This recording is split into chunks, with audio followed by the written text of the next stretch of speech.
28 नवंबर साल 2023 का दिन था और दोस्तों राजस्थान के अंदर एक जगह लगती है नसीराबाद। और इसी नसीराबाद के अंदर एक गांव आता है मोतीपुर गांव। इसी गांव के कुछ लोग सुबह सुबह यानी 28 नवंबर साल 2023 के दिन सुबह सुबह लोग खेतों पर जाने के लिए निकलते हैं। कुछ लोगों को फ्रेश होना था, कुछ लोग वैसे ही अपने खेतों पर जाने के लिए निकलते हैं। लेकिन इसी गांव से सड़कता हुआ एक हाईवे रोड है और उसी हाईवे रोड पर अचानक से कुछ लोगों की नजर पड़ती है कि झाड़ियों के अंदर एक डेड बॉडी पड़ी हुई है। लोग पास और नजदीक जाकर देखते हैं तो ये जो डेड बॉडी थी लगभग 7 से 8 साल के लड़के के आसपास की रही होगी। अब दोस्तों इस तरीके का दृश्य जब लोग देखते हैं उसके बाद में सीधा पुलिस को फोन कर देते हैं। दोस्तों पुलिस पहुंचती है, डेड बॉडी को अपनी कस्टडी में लेती है, सीधा उस डेड बॉडी को पोस्टमार्टम के लिए भेजती है। लेकिन दोस्तों पुलिस यहाँ पर इस केस में जब इन्वेस्टिगेशन शुरू करती है और दोस्तों जब लोगों से पूछताछ करने के बाद भी इस केस के अंदर कुछ नहीं मिलता तो पुलिस इस केस को सुलझाने के लिए अपना एक नया पैतरा चलती है और दोस्तों उस पैतरे में पुलिस कामयाब रहती है। और आखिरकार जब पुलिस इस केस का खुलासा करती है तो यकीन मानिए दोस्तों जिस किसी ने भी इस केस को सुना था वो दंग था, हैरान था, परेशान था कि आखिरकार इस केस के अंदर ये शख्स भी हो सकते हैं।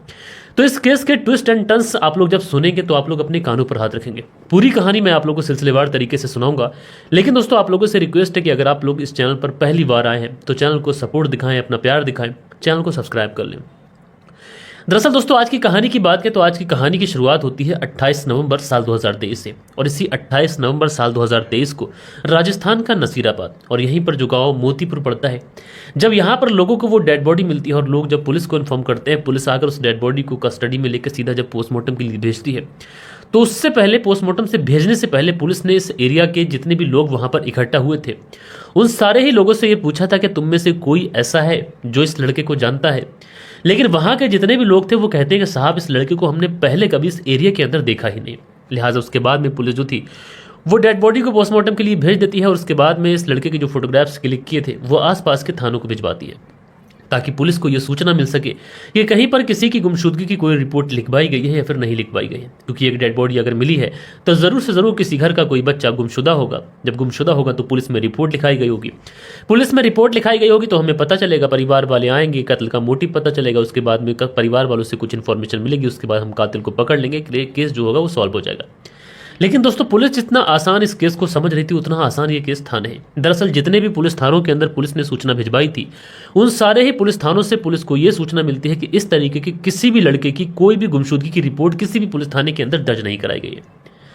अब दोस्तों जब इस तरीके का मामला, अब पुलिस बड़ा हैरान। उसके बाद में इस लड़के के जो फोटोग्राफ्स थे सोशल मीडिया के ऊपर अपलोड किए जाते हैं, चाहे इंस्टाग्राम हो, फेसबुक हो या फिर व्हाट्सअप, हर जगह पर इस लड़के की तस्वीर को वायरल किया जाता है। अब जैसे ही तस्वीर को वायरल किया जाता है तो आखिरकार पुलिस को यहाँ पर कामयाबी मिलती है, इस लड़के की शिनाख्त हो जाती है। पुलिस को पता चलता है कि इस लड़के का नाम विशाल है और इसकी उम्र लगभग 8 से 10 साल के आसपास रही होगी। इसके पिता का नाम नाथूराम रैगर है। दरअसल जो नाथूराम रैगर है ये कीकड़ी जिला जो पड़ता है वहीं पर भिनाया थाना है, उसी के अंतर्गत इनका गांव आता है रामलिया गांव। उसी गांव का रहने वाला नाथूराम रैगर और उसी का ये 8 साल का बेटा विशाल की जब शनाख्त नाथूराम रैगर के रूप में होती है, उसके पिता के रूप में होती है, तो उसके बाद में पुलिस वाले जो थे वो नाथूराम रैगर से कांटेक्ट करते हैं और उसके बाद में पूछते हैं कि तुम्हें तुम्हारे बेटे के बारे में कोई सूचना है। तो नाथूराम रैगर बताते हैं कि दरअसल उनका जो बेटा है वो अपनी माँ के साथ गया हुआ है। अब जैसे ही पुलिस ये मामला सुनती है और दूसरी तरफ पुलिस को डेड बॉडी मिली है तो पुलिस वाले बताते हैं कि हमें तुम्हारे बेटे की डेड बॉडी मिली है। जैसे ही ये बात नाथूराम रैगर सुनता है तो वो तो एकदम से चिल्ला उठता है। दोस्तों किसी भी पिता का अगर 8 से 10 साल का बच्चा उसका कत्ल हो जाए तो उस पिता के दर्द का, उस पिता की तकलीफ का अंदाजा आप लोग लगा सकते हैं। लिहाजा नाथूराम रैगर रोने लग जाता है। अब पुलिस जो थी वो नाथूराम रैगर को छुपाती है, ढांढस बंधाती है, उसके बाद में कहती है कि तुम चिंता मत करो, कातिल जो भी होगा वो पकड़ा जाएगा। लेकिन यहाँ पर पुलिस पूछताछ करती है कि तुम्हारा बेटा विशाल आखिरकार घर से कब गया था, किसके साथ गया था, तुम्हारी किसी से कोई दुश्मनी, कोई रंजिश, हाल फिलहाल में किसी से कोई झगड़ा हुआ हो या फिर कोई पैसों का लेन देन हो या फिर कोई किडनैपिंग का मामला, कोई फ़ोन तुम्हारे पास आया। तो नाथूराम रैगर कहते हैं कि साहब हम तो बहुत गरीब लोग हैं और ना हमारा कभी किसी से कोई झगड़ा हुआ है, ना किसी से कोई लड़ाई है, ना कोई किडनैपिंग का मामला है। दरअसल जो मेरा बेटा विशाल था वो तो अपनी माँ संगीता के साथ में गया हुआ था। अब जैसे ही पुलिस को ये सूचना मिलती है कि विशाल संगीता के साथ में गया हुआ था तो उसके बाद में पुलिस जो थी वो संगीता के बारे में पता करना चाहती है। अब संगीता के बारे में जब पता किया जाता है तो दोस्तों संगीता उस एरिया में कहीं पर भी मौजूद नहीं होती है। अब उसके जितने भी रिश्तेदार होते हैं सारे रिश्तेदारों से कांटेक्ट कर लिया जाता है, जितने भी मिलने वाले थे उन सबसे कांटेक्ट कर लिया जाता है, लेकिन संगीता के बारे में कहीं से कोई जानकारी नहीं मिलती है। अब दोस्तों पुलिस जो थी वो इस पूरे एरिया के अंदर अपने मुखबिर एक्टिव करती है ताकि पुलिस को ये पता चल सके कि आखिरकार संगीता कहाँ है। क्योंकि पुलिस को शुरुआत में ये भी लग रहा था कि हो सकता है किसी अपहरणकर्ता ने, किसी गुंडे मवाली ने संगीता का अपहरण कर लिया हो और लड़के का मर्डर कर दिया हो। इस एंगल पर भी छानबीन करनी थी। तमाम थानों पर कहीं पर कोई लड़की की या फिर किसी महिला की डेड बॉडी अगर मिली है तो उसके बारे में कोई सूचना।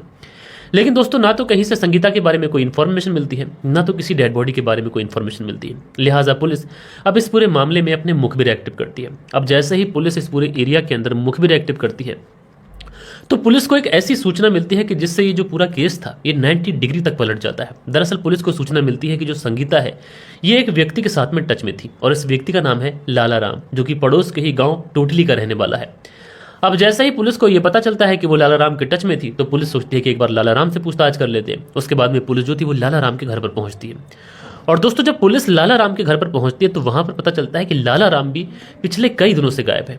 अब ये सूचना जब पुलिस को मिलती है तो पुलिस अब अलर्ट हो जाती है। पुलिस को लगता है कि इस पूरे मामले के अंदर कहीं ना कहीं संगीता और लाला राम ये दोनों मिले हुए हैं। लिहाजा पुलिस अब तमाम थानों में तमाम जगहों पर अलर्ट भिजवा देती है। उसके बाद में ये जो लाला राम और संगीता थे आखिरकार इन्हें अरेस्ट कर लिया जाता है और विजयनगर जो इलाका है जो अजमेर में पड़ता है वहां से अजमेर पुलिस इनको अरेस्ट करती है। अरेस्ट करने के बाद में इन्हें पुलिस थाने लेके आती है और पुलिस थाने लाने के बाद में जब इन दोनों के ऊपर सख्ती दिखाई जाती है तो ये दोनों पुलिस के सामने टूट जाते हैं। दरअसल ये दोनों भागने वाले थे और दोनों एक दूसरे से बेइंतहा मोहब्बत करते थे। लेकिन उसके बाद में पुलिस ये पूछती है कि अच्छा ये बताइए कि तुमने 8 से 9 साल का बच्चा विशाल उसका कत्ल क्यों किया, आखिरकार उसने तुम्हारा क्या बिगाड़ा था। तो जो संगीता है ये बताती है कि उसकी शादी जब नाथूराम रैगर के साथ में हुई तो वो अपने पति के साथ में एक बेहतरीन जिंदगी बिता रही थी। किसी भी चीज़ की कोई कमी नहीं थी। पति मेहनत मजदूरी करते थे लेकिन उसके बावजूद भी वो अपनी पत्नी संगीता का ख्याल रखा करते थे। धीरे धीरे वक्त गुजरा, इनकी जिंदगी में विशाल आ गया। अब जब घर में विशाल की पैदाइश होती है तो इस पूरे परिवार में खुशियां हो जाती हैं। विशाल धीरे धीरे बड़ा होने लगता है। अब जब विशाल बड़ा होता है तो घर के खर्चे बढ़ते हैं। अब जो नाथूराम रैगर था ये दिन दुगनी और रात चौगनी मेहनत करता है ताकि ये अपने परिवार का गुजारा कर सके। लेकिन दोस्तों जब नाथूराम मेहनत करता है, मेहनत मजदूरी के लिए कभी कभार बाहर भी जाता है, तो इसी बीच में जो संगीता रैगर थी ये अकेले रहा करती थी। इससे कहीं ना कहीं अपने पति की कमी महसूस होती है और इसी बीच में इसका जो संबंध होता है वो लाला राम के साथ में हो जाता है जो कि पड़ोस के ही गाँव का रहने वाला था। अब लाला राम के साथ में जब अनैतिक रिश्ते बनते हैं तो आए दिन जब पति घर से बाहर जाता तो लाला राम घर पे आता और इसी संगीता के साथ में अनैतिक संबंध बनाता। ये सारी चीज़ें चलती रहती हैं लेकिन जो विशाल था ये अक्सर घर पे ही रहा करता था। अब 8 से 9 साल का बच्चा इतना तो समझता है कि आखिरकार क्या सही है और क्या गलत है। वो एक दिन अपनी माँ और इस लाला राम को अनैतिक रिश्ते बनाते हुए देख लेता है। उसके बाद में वो अपनी माँ से इस बात का विरोध भी करता है। वो कहता है कि माँ तुम जो कर रही हो वो ठीक नहीं है, मैं इस बारे में पिता को बताऊंगा। अब जैसे ही संगीता से वो ये बात कहता है तो संगीता किसी तरीके से उसको अपने पोटले में ले लेती है, उसको समझाती है, उसको लालच देती है, पैसे देती है। लेकिन कहीं ना कहीं संगीता को ऐसा लग रहा था कि विशाल मानेगा नहीं और वो मेरे पति को इस बारे में बता देगा तो बड़ी बदनामी हो जाएगी। लिहाजा जो संगीता थी अब अपने प्रेमी लाला राम के साथ मिलकर अपने बेटे की कत्ल की प्लानिंग करती है।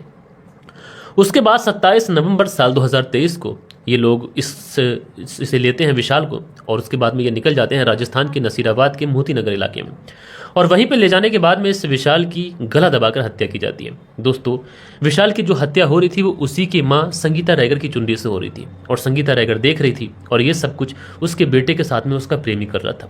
बहरहाल दोस्तों पुलिस ने जब इस पूरे केस का खुलासा किया तो लोग बड़ा हैरान थे। इस माँ को और इस प्रेमी को तो जेल भेजा गया, लेकिन जरा सोचिए नाथूराम रैगर जिसका 8 साल का बच्चा, उसका क्या कसूर था। नाथूराम रैगर तो बस रोता ही रह रहा था। वो कह रहा था कि ऐसी कल्प्रिट महिला को सख्त से सख्त सजा मिलनी चाहिए। लेकिन दोस्तों इस पूरे मामले में जो एसपी चुनाराम जाट होते हैं उन्होंने एक महत्वपूर्ण काम किया। उन्होंने इस पूरे केस को सुलझाने के लिए अपनी एड़ी चोटी का जोर लगा दिया और उसके बाद में इस केस का खुलासा हो पाया। बहरहाल दोस्तों आप लोग इस पूरी स्टोरी के बारे में क्या कहना चाहते हैं कमेंट्स में बताइएगा। मिलते हैं कल के दिन किसी और स्टोरी के साथ में। जब तक के लिए अपना ख्याल रखें, देश का ख्याल रखें। जय हिंद, जय भारत।